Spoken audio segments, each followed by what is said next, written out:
अगर आप भी चाहते हैं कि मोहित फिल्म प्रोडक्शन की वीडियो सबसे पहले आप तक पहुंचे, तो आप हमारे चैनल मोहित फिल्म प्रोडक्शन को सब्सक्राइब करें और घंटी वाले चिन्ह को दबाएं, ताकि आने वाले हमारे सभी ऑडियो और वीडियो सबसे पहले आप तक पहुंचे।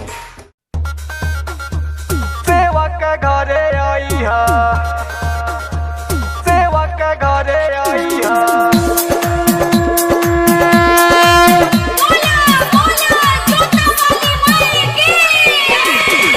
चलते नवरातन मैया न्योता भेजवानी हो, न्योता भेजवानी। भैया के गोबरा से अंगना लिपावानी हो, अंगना लिपावानी। होई जगरत आसो तोह के बोलावनी, सेवक घरे आई है।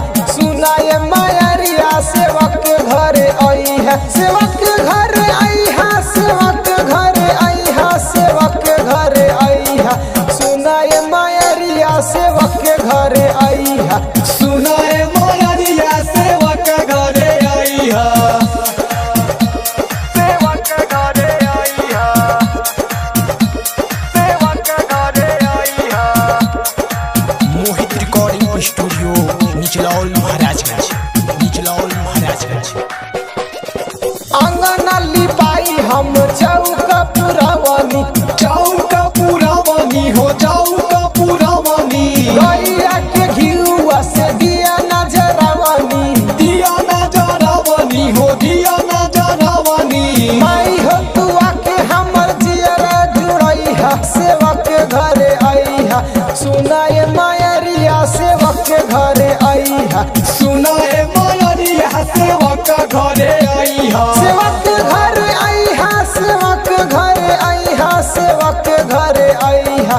सुनाए मायरिया सेवक घरे आई है, सुनाए मायरिया सेवक घरे आई है।